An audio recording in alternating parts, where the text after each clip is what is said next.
Amis de la Formule 1, un détail caché sur la Ferrari SF26 vient d'être révélé et il a échappé à beaucoup de monde. Le bras de suspension avant peut modifier son point d'ancrage exactement comme le faisait Mercedes en 2024. C'est une solution technique très intelligente qui permet d'ajuster l'anti-dive et d'optimiser la cinématique en fonction du circuit. Mais ce n'est pas tout, une grande confiance règne à Maranello autour de la SF26 en version EVO, avec un plan de développement ambitieux qui s'étend jusqu'à Abu Dhabi. La fédération délibérera sur la duo après Miami et Ferrari espère le double upgrade réservé à ceux qui dépassent le seuil de 4% d'écart avec la Power Unit de référence. Jolyon Palmer identifie le Canada et Monaco comme les grandes occasions de décrocher enfin la première victoire de la saison. Si vous ne voulez manquer aucune mise à jour, laissez un like et abonnez-vous. Cela dit, commençons immédiatement l'analyse détaillée. En observant attentivement les photos du Filming Day à Monza, on remarque que le bras postérieur supérieur de la suspension avant peut varier son point d'ancrage au châssis. Il ne s'agit pas d'une modification récente, c'est une solution technique déjà utilisée depuis le début de la SF26, présente dès les tests au Bahreïn, où l'équipe avait effectué plusieurs essais dans les deux configurations. Le triangle supérieur dispose d'un double ancrage, un légèrement plus haut et un légèrement plus bas, comme on peut le voir clairement sur les photographies disponibles. Ce choix de conception permet de fixer le bras en deux points différents du châssis selon les exigences spécifiques du tracé. Il existe une position plus avancée et une plus reculée, avec des hauteurs différentes qui influencent le comportement dynamique de la voiture. Ce n'est pas la première fois qu'on voit une telle solution en Formule 1, c'est Mercedes qui l'avait introduite en 2024. Cette possibilité de double ancrage n'était souvent pas visible parce qu'elle est fréquemment dissimulée sous des couvercles de la couleur de la carrosserie. Ferrari a adopté une solution similaire, démontrant une grande vivacité technique et une capacité à s'inspirer des meilleurs pour améliorer sa propre monoplace. Modifier l'ancrage des bras de suspension apporte plusieurs bénéfices importants. Au-delà de l'aspect aérodynamique, cela influe surtout sur la cinématique de la suspension. Les ingénieurs de Maranello sont intervenus sur la position du second bras du triangle supérieur. Son ancrage au châssis est désormais avancé, tout en maintenant sa cote pratiquement constante. Cette modification influe directement sur la cinématique en faisant varier le pourcentage d'anti-dive, c'est-à-dire l'effet anti-plongeon au freinage, fondamental pour la stabilité de la voiture dans les zones de décélération intense. En faisant varier le positionnement de ce seul lien, on modifie le centre de tangage instantané de la monoplace, avec des conséquences importantes sur le comportement dynamique. C'est précisément la position relative de ce point par rapport au centre de masse de la voiture qui détermine le pourcentage d'anti-dive.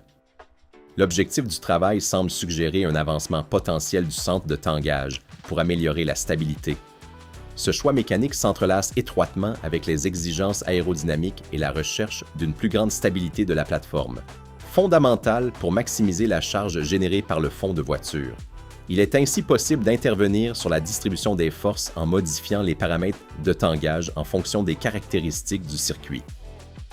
Lors du Filming Day sont également apparues des modifications intéressantes dans la zone du diffuseur. Il semble que les aérodynamiciens de Ferrari soient intervenus sur les appendices verticales situés à l'intérieur du volume du fond. On peut noter quelques retouches ciblées sur la forme de ces cloisons. Un détail qui suggère la volonté de modifier la structure des tourbillons générés par ces appendices, éléments fondamentaux pour extraire de la masse d'air et générer de la charge aérodynamique. Leur courbure spécifique est étudiée pour dévier le fluide vers les zones les plus stratégiques de la monoplace, notamment la zone derrière les pneus arrière. Certaines images suggèrent également une réduction de l'incidence de l'appendice situé à la sortie de l'échappement, le fameux système FTM. Ce système représente un stratagème aérodynamique très intelligent pour générer de la charge, mais il se révèle en même temps une arme à double tranchant pour Ferrari. Dans les lignes droites, précisément quand l'échappement émet ses jets avec un maximum d'énergie, cette solution finit par produire une résistance à l'avancement notable, pénalisant la vitesse de pointe. L'équipe italienne aurait peut-être revu la solution pour la rendre plus efficiente, réduisant la traînée sans trop sacrifier la charge aérodynamique dans les virages. Il y a une grande satisfaction et une grande confiance à Maranello après l'analyse des données collectées sur la SF26 en version EVO. À Miami s'activera la duo qui sera éventuellement débloquée après la course. Comme révélé par Autoracer, l'équipe de Loïc Serra aurait préparé un plan de développement ambitieux qui s'étend jusqu'à Abu Dhabi, à condition que certaines conditions liées aux résultats en piste soient remplies.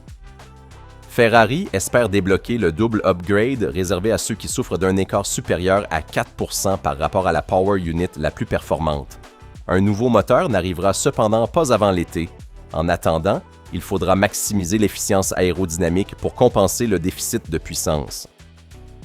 La SF26 dispose de l'une des monoplaces les plus efficientes de la grille du point de vue châssis, même si le moteur sera mis à jour seulement en milieu de saison. Toutes les principales zones de la monoplace seront mises à jour à Miami.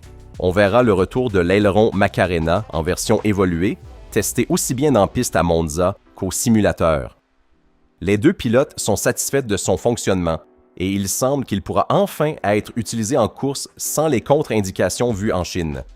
Les évolutions à l'étude à Maranello seront également utiles en vue de 2027, dont le règlement technique ne subira pas de modifications sur l'aérodynamique, garantissant une continuité dans le développement. Jolyon Palmer, intervenant dans le podcast F1 Nation, a commenté les possibles mises à jour Ferrari à Miami. Il sait que beaucoup d'updates arrivent et c'est quelque chose d'excitant. Ferrari a eu cette confiance depuis le début de la saison, sachant que quelque chose de positif arriverait sur la voiture, et c'est probablement Miami qui sera le vrai début de ces mises à jour. Les updates pourraient cependant ne pas suffire pour décrocher la première victoire de la saison.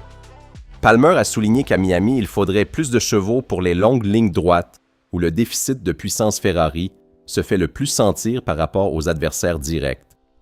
Pour Palmer, 2 des prochaines pistes pourraient représenter une véritable chance de victoire pour le cheval cabré.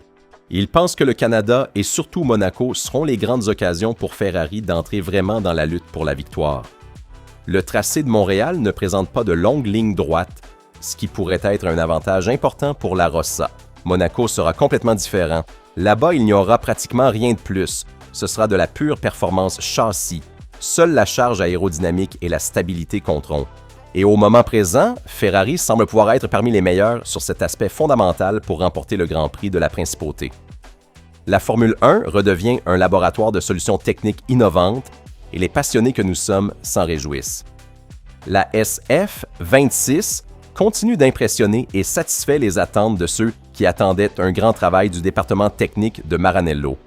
Les prémices sont là, les nouveautés aussi. La grande aventure de Miami commence dans quelques jours et avec elle, une nouvelle phase de ce championnat 2026 qui promet d'être l'un des plus passionnants de la décennie. Car c'est bien ça que représente cette période.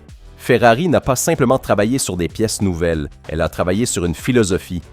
Chaque modification sur la suspension, chaque retouche sur le diffuseur, chaque heure passée avec l'aileron Macarena au simulateur, tout cela converge vers un seul objectif, être prête quand le championnat commencera vraiment. Et selon Palmer, Monaco et le Canada pourraient être les premières réponses concrètes à une saison qui a trop longtemps vu Ferrari dans le rôle de l'outsider organisé. La Rossa a les armes. La duo arrive, et Maranello n'attend qu'une chose, que la piste lui donne raison.